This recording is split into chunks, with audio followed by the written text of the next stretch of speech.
Hello दोस्तों, नमस्कार। स्वागत है एक बार फिर से आप सभी के अपने प्रिय चैनल पर। दोस्तों आपको बता दें जो अभी की सबसे बड़ी खबर आ रही है, जहां चीन का दिखा खौफ तो भारत की शरण में आ गया। पुतिन रूस में बसाएंगे मोदी जी शहर, बताएंगे दोस्तों क्या है सबसे बड़ी खबर। रशिया में शहर बसाने को लेकर बड़ी खबर, और साथ ही साथ बताएंगे जहां पर दो देश दो तस्वीरें दिखाएंगे आपको, कैसे पाकिस्तान में आटे के लिए मौतें हो रही है दोस्तों, लेकिन वहीं भारत में गेहूं को लेकर जो दूसरी बड़ी तस्वीर हम आपको बताएंगे। आप भी दोस्तों खबर को देखते ही चौंक जाएंगे, सारी जानकारी बताने वाले हैं, तो आराम से बने रहेगा वीडियो के अंत तक। और अभी खबरों में आगे बढ़ने से पहले हमेशा की तरह अपने भारत देश का जमकर समर्थन करते और मानते कि भारतीय सेनाओं में वो शौर्य, ताकत, बल, क्षमता, पराक्रम है जो किसी अन्य देश की सेनाओं में नहीं है। तो इस वीडियो को भी कर दीजिए लाइक, चैनल को कर दीजिए सब्सक्राइब, बेल आइकन दबाइए, साथ ही कमेंट बॉक्स में लिख दीजिएगा जय हिंद। जी हाँ, तो बात करते हैं पहली और सबसे बड़ी खबर की, जहाँ रूस में शहर बसाएंगे मोदी। चीन का दिखा खौफ तो भारत की शरण में पहुंचा दोस्त पुतिन। बताते यूक्रेन युद्ध के बीच रशिया और चीन के बीच दोस्ती शिखर पर पहुंच गई है। चीन के राष्ट्रपति शी जिनपिंग ने हाल ही में रूस का दौरा करके पश्चिमी देशों के खिलाफ हमला बोला था। रूस को चीन के साथ इस दोस्ती में एक बड़ा खतरा भी नजर आ रहा है और उससे निपटने के लिए वो भारत की मदद चाह रहा है। दरअसल रशिया के रणनीतिक रूप से बेहद अहम सुदूर इलाके व्लादिवोस्तोक पर चीन की नजर है, जो प्राकृतिक संसाधनों से भरा हुआ है। चीन के कई लोग इसे अपना हिस्सा बताते हैं। चीन के इस खतरे के बीच भारत की मोदी सरकार ने भी रशिया की मदद के इरादे जाहिर कर दिए हैं। भारत ने कहा है कि वो व्लादिवोस्तोक में एक सैटेलाइट शहर बसाना चाहता है। भारत व्लादिवोस्तोक में बंदरगाह, रोड और ऊर्जा से जुड़े आधारभूत ढांचे को विकसित करना चाहता है, जो मोदी सरकार के एक्ट फॉर ईस्ट पॉलिसी का हिस्सा है। हमारे सहयोगी अखबार इकोनॉमिक टाइम्स की रिपोर्ट के मुताबिक चीन इस इलाके में अपनी पकड़ मजबूत कर रहा है और यही वजह है कि रूस चाहता है कि भारत उसके उस इलाके में अपनी उपस्थिति को और ज्यादा बढ़ाए। चीन के कई राष्ट्रवादी रशिया के इस इलाके पर अपना दावा करते हैं। रशिया और भारत दोनों ही trans Arctic container shipping line शुरू करने की संभावना पर चर्चा कर रहे हैं, जो उत्तरी समुद्र रास्ते से होकर जाएगा। रशिया के फोर ईस्ट और आर्कटिक मामलों के मंत्री अलेक्सी चेकुनकोव ने इसकी बड़ी जानकारी दी। अलेक्सी भारत की यात्रा पर आए थे और बंदरगाह तथा जहाज रानी मंत्री सर्वानंद सोनोवाल के साथ मुलाकात की थी। रूस की योजना है कि यूरोप जाने वाले सामानों को दक्षिणी या पश्चिमी रास्ते के बजाय उत्तरी समुद्री रास्ते और पूर्वी रास्ते से किया जाए, जो दोनों ही देशों के बंदरगाहों के बीच हो। बहरहाल दोस्तों, अब तक जो बड़ी खबरें आ रही थी कि पुतिन और चीन के राष्ट्रपति शी जिनपिंग के मुलाकात के बाद चाइना के साथ रशिया का दोस्ती बढ़ गया है, लेकिन दोस्तों अब जो ये बड़ी खबर निकलकर सामने आई है, जहां पर पुतिन ने फिर से चीन को हाँफ लिया है दोस्तों, और पता चल चुका है कि चीन कैसा है। और ऐसे में अब वो भारत की शरण में पहुंचा और भारत से मदद की गुहार लगा रहा है। ऐसे में पीएम मोदी जी रशिया में अपना शहर बसाने वाले हैं। ऐसे में आपकी जो भी निजी राय हो बताइएगा जरूर, लेकिन एक चीज तो है, चीन के राष्ट्रपति को हर कोई पहचान जाता है कि आखिर इसका मंसूबा क्या है, क्योंकि हर कोई देश पाकिस्तान की तरह अंधा नहीं होता। बात करते दोस्तों अगली बड़ी खबर की, लेकिन वीडियो को शेयर करना मत भूलिएगा व्हाट्सएप, फेसबुक पर, ताकि हर किसी को चीन की हकीकत का पता चल सके। बात करें खबर की, जहां दो देश की तस्वीरें हम आपको दिखाने वाले हैं दोस्तों, जहां पाकिस्तान में आटे के लिए मौतें हो रही हैं। तो भारत से जो बड़ी खबर आ रही है वो ये है कि भारत में गेहूं उत्पादन का इस साल टूटने जा रहा है रिकॉर्ड। जी हाँ, अगस्त 1947 में भारत और पाकिस्तान का बंटवारा हुआ था। 15 अगस्त 2023 को इस बंटवारे के 76 साल हो जाएंगे। आजादी के इन 75 सालों में जहां भारत दुनिया की तीसरी सबसे बड़ी अर्थव्यवस्था बनने की राह पर है, तो वहीं पाकिस्तान बदहाल और कंगाल की स्थिति में है। महंगाई ने जनता की कमर तोड़ दी है। पड़ोसी देश में हालात इतने बिगड़ गए हैं कि जीवन की सबसे बुनियादी जरूरत रोटी भी लोगों की थाली से दूर होती चली जा रही है। सरकार की ओर से दिए जा रहे फ्री आटे के लिए भगदड़ मच रही है। पाकिस्तान में पिछले कुछ दिनों में आटे के लिए हुई भगदड़ की घटनाओं में 11 लोगों की मौतें हो चुकी है। तो वहीं भारत इस साल गेहूं के उत्पादन के मामले में रिकॉर्ड बनाने जा रहा है। दरअसल पाकिस्तान में आसमान छूती महंगाई से राहत देने के लिए पाकिस्तानी सरकार खासकर पंजाब प्रांत में गरीबों के लिए मुफ्त आटा बांट रही है, लेकिन इस दौरान जमकर लूट मच रही है और भगदड़ की स्थिति पैदा हो रही है। पाकिस्तान के पंजाब प्रांत में भी फ्री आटे के लिए मची भगदड़ में अब तक 11 लोगों की मौतें हो चुकी हैं। तो अब दोस्तों अब वहीं पर भारत की बात करें, जहां पर इस साल भारत में बनने जा रहा है रिकॉर्ड। भारत में इस साल 112 मिलियन टन गेहूं उत्पादन की संभावना जताई गई है। कृषि मंत्रालय के आंकड़ों के मुताबिक 2021-22 में गेहूं उत्पादक राज्यों में लू के कारण उत्पादन घटकर 106.84 मिलियन टन रह गया था। इससे पहले 2020-21 में देश में सबसे ज्यादा 109.59 मिलियन टन का रिकॉर्ड उत्पादन हुआ था और इस साल इस रिकॉर्ड के टूटने की उम्मीद जताई जा रही है। बहरहाल दोस्तों, एक जगह से ही निकले ये दो देश, एक कहां पर चला गया है और एक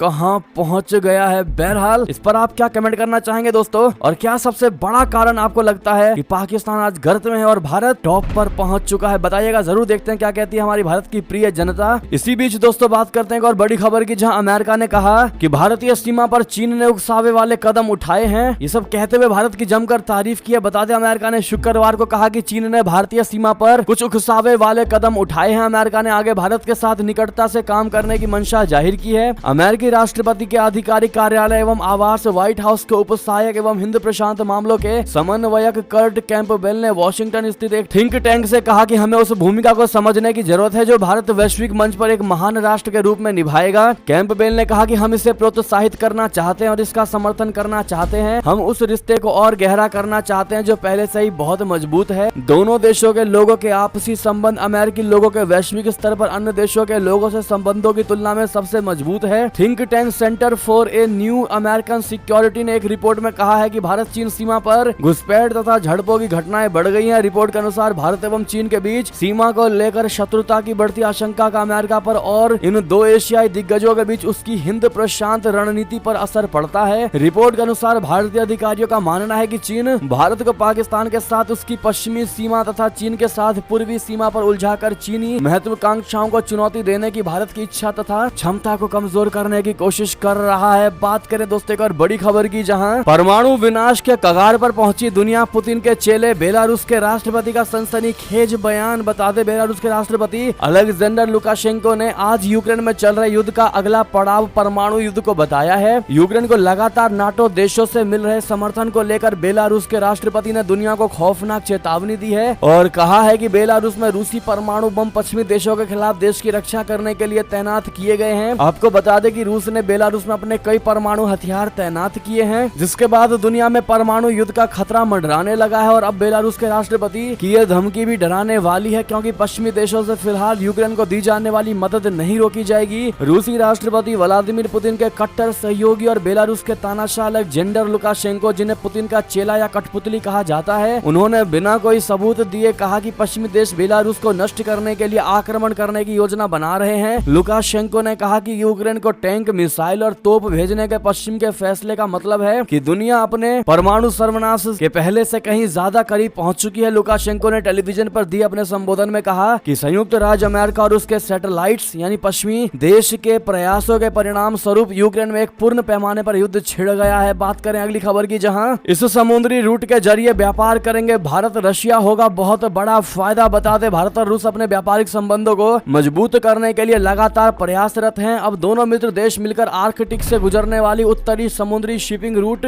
के इस्तेमाल का विस्तार करने पर विचार कर रहे हैं। रूस की इंटरफैक्स एजेंसी ने बुधवार को इसकी जानकारी देते हुए बताया कि इस विस्तार से प्रसंस्करण सुविधाओं का निर्माण शामिल हो सकता है। समाचार एजेंसी रॉयटर्स के मुताबिक रिपोर्ट में बताया गया है कि रशिया के मंत्री अलेक्सी चेकुनकोव भारत का दौरा कर रहे हैं और भारतीय अधिकारियों के साथ उनकी बातचीत में रूसी और भारतीय बंदरगाहों का उपयोग करके उत्तरी समुद्री मार्ग के माध्यम से माल का विश्वसनीय और सुरक्षित परिवहन एक महत्वपूर्ण मुद्दा था। साथ ही साथ दोस्तों एक और खबर बता दें, जहां चीन के इस कदम ने दुनिया भर में मचा दी हलचल और भारत ने साध ली चुप्पी। बता दें इस महीने के एक ऐतिहासिक घटना घटी जब चीन की मध्यस्थता से ईरान और सऊदी अरब के बीच एक शांति समझौते पर हस्ताक्षर किया गया। इस समझौते ने दुनिया को चौंका दिया। ये एक ऐसा समझौता है जो चीन को पश्चिम एशिया में एक अग्रणी भूमिका में ला सकता है। यही स्थिति एक वक्त अमेरिका के पास थी, लेकिन अब पासा पलट गया है। लेकिन बात सिर्फ मध्य पूर्व के देशों की नहीं, बल्कि दुनिया से दूसरे हिस्सों के देश की भी चीन तरफ मुड़ रही है। ये उन देशों के लिए चिंता की बात है जो चीन के क्षेत्रीय दावों और बढ़ती आक्रामकता से परेशान है। 10 मार्च के सऊदी और ईरान के बीच हुए समझौते के अनुसार दोनों पक्षों ने 2 महीने के भीतर संबंधों को फिर से स्थापित करने और दूतावासों को फिर से खोलने का फैसला किया। बीजिंग में 4 दिनों की बातचीत के बाद शांति समझौते की घोषणा की गई। चीनी राष्ट्रपति के रूप में अपने तीसरे कार्यकाल की शुरुआत करने के साथ ही शी जिनपिंग ने यह सुनिश्चित करने में महत्वपूर्ण भूमिका निभाई कि ईरान और सऊदी अरबिया को एक टेबल पर लाया जा सके। बढ़ते अगली खबर की तरफ, जहां अमेरिका जाकर ताइवान की राष्ट्रपति ने कह दी चीन को चुभने वाली बात, भड़क गया ड्रैगन। बता दें ताइवान से अमेरिका की दोस्ती का चीन हमेशा से विरोध करता रहा है और उसे अपनी संप्रभुता के खिलाफ बताता रहा है। इस बीच ताइवान की राष्ट्रपति साई इंग वेन अमेरिका पहुंची और उसने चीन को चुभने वाली बात कही है। वेन ने न्यूयॉर्क में ताइवानी अमेरिकी समुदाय के लोगों को संबोधित करते हुए कहा कि आज हम और अमेरिका जितने करीब हैं इतिहास में उतने कभी नहीं रहे। उनका ये बयान चीन को चिढ़ाने वाला माना जा रहा है, जो अमेरिका और ताइवान की सरकारों के बीच दौरों का विरोध करता रहा है। चीन का कहना है कि ये उनकी वन चाइना पॉलिसी के खिलाफ है। साई इंग वेन बुधवार को न्यूयॉर्क पहुंची थी, जहां उन्होंने गुरुवार का दिन भी गुजारा। इस दौरान उन्होंने बुधवार की रात को दिए अपने भाषण में अमेरिका को धन्यवाद दिया। उन्होंने कहा कि अमेरिका ने हमारी सुरक्षा को मजबूत किया है और लगातार सहयोग दिया है। उन्होंने कहा कि यदि ताइवान सुरक्षित रहेगा तो दुनिया सेफ रहेगी। उन्होंने कहा कि ताइवान अपने लोकतांत्रिक देशों के साथ मिलकर दुनिया को लोकतंत्र की दिशा में ले जाने का प्रयास करता रहेगा। हालांकि इस बीच चीन समर्थक लोगों ने साई इंग वेन के कार्यक्रम के बाहर आंदोलन भी किया और उन लोगों ने ताइवान के खिलाफ नारेबाजी करते हुए चीन के झंडे भी लहराए। बहरहाल दोस्तों, इस पर आपकी जो भी निजी राय हो कमेंट में लिखकर अवश्य बताइएगा। बहरहाल ये थी अब तक की सारी बड़ी खबरें। आपको हमारी खबर कैसी लगी? आशा करता हूँ बहुत अच्छी लगी होगी। अगर थोड़ी भी अच्छी लगी है तो इस वीडियो को भी अपने भाई बंधुओं में व्हाट्सएप, फेसबुक, ट्विटर के जरिए पूरे भारत में शेयर करना बिल्कुल मत भूलिएगा। और अभी कर दीजिए इस वीडियो को लाइक, चैनल को कर दीजिए सब्सक्राइब, बेल आइकन दबाइए, साथ ही कमेंट बॉक्स में लिख दीजिएगा जय हिंद जय भारत। तो मिलते हैं आपसे अगली बड़ी खबर में, तब तक अपना ख्याल रखिएगा। आप सभी का बहुत बहुत धन्यवाद साथ देने के लिए, साथ बने रहने के लिए। जय हिंद जय भारत।